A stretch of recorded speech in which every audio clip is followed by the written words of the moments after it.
Middle east में पिछले 107 दिनों तक जो बारूदी खेल चला उसे पूरी दुनिया ने देखा। तबाही ऐसी कि ईरान के सैन्य ठिकाने खंडहर बन गए, कार्ग आइलैंड तहस नहस हो गया और हॉर्मुज स्ट्रेट की नाकेबंदी हो गई। नुकसान अमेरिका को भी हुआ। खाड़ी देशों में बने उसके एयरबेस पर हमले हुए, लेकिन ठीक 107 दिन बाद वॉशिंगटन और तेहरान से एक ऐसी खबर आई जिसने सबको चौंका दिया। अमेरिका और ईरान के बीच 14 सूत्रीय समझौते पर डिजिटल साइन हो गए और आखिरकार जंग पर फुल स्टॉप लग गया। लेकिन इस डील में एक ऐसी शर्त थी जिसने यरूशलेम में बैठे बेंजामिन नेतन्याहू का पारा हाई कर दिया। शर्त थी कि इजराइल अब लेबनान पर हमला नहीं करेगा। नेतन्याहू ने इस डील को मानने से साफ इनकार कर दिया है। उनका सीधा स्टैंड है, जब तक हिजबुल्लाह का नामो निशान नहीं मिट जाता, इजराइल शांत नहीं बैठेगा। इजराइल के इस अड़ियल रुख ने डोनाल्ड ट्रंप को आग बबूला कर दिया है। दोस्ती में ऐसी दरार पड़ी है जिसे भरना अब नामुमकिन लग रहा है। ट्रंप ने नेतन्याहू को उनकी हैसियत याद दिलाते हुए कह दिया है कि अगर अमेरिकी ढाल नहीं होती तो इजराइल का वजूद मिट चुका होता। इतना ही नहीं, ट्रंप ने सीरिया के नए राष्ट्रपति अहमद अल-शारा की जमकर तारीफ की और कहा कि वो हिजबुल्लाह को पसंद नहीं करते और इस चुनौती से निपटने में सक्षम है। यानी ट्रंप ने इशारा कर दिया है कि अब इजराइल अमेरिका के लिए इकलौता लाडला नहीं है।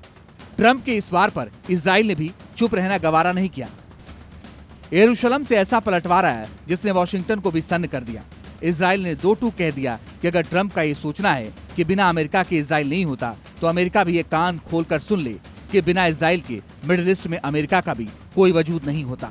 ट्रंप की चेतावनी एक तरफ और नेतन्याहू का एक्शन दूसरी तरफ। इजराइल ने दक्षिणी लेबनान में हमलों की रफ्तार और तेज कर दी है। लेबनान की सरकारी न्यूज एजेंसी के मुताबिक इजरायली ड्रोन्स ने नबातिये जिले के मायफादौन टाउन स्क्वायर को निशाना बनाकर लगातार 3 स्ट्राइक की। हद्दाथा इलाके में इजरायली सेना ने साउंड बम गिराए, जिससे चारों तरफ दहशत फैल गई और कई लोग घायल हो गए।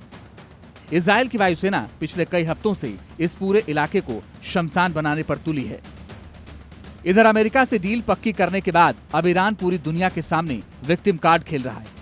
ईरान ने लेबनान समेत सभी मोर्चे पर युद्ध को तुरंत रोकने की मांग की है। ईरान के संसद स्पीकर मोहम्मद बागिर गालिबाफ ने दो टूक कहा है कि संघर्ष का अंत सिर्फ ईरान तक सीमित नहीं रहना चाहिए। इजराइल को अपनी सेना तुरंत दक्षिण लेबनान से बाहर निकालनी होगी।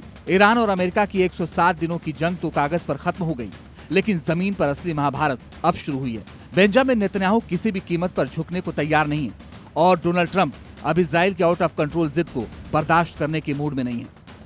देखना दिलचस्प होगा कि क्या हिजबुल्लाह को मिटाते बिटाते नेतन्याहू अमेरिका जैसी महाशक्ति से अपनी दशकों पुरानी दोस्ती को हमेशा के लिए मिटा बैठेंगे। ब्यूरो रिपोर्ट, जी मीडिया।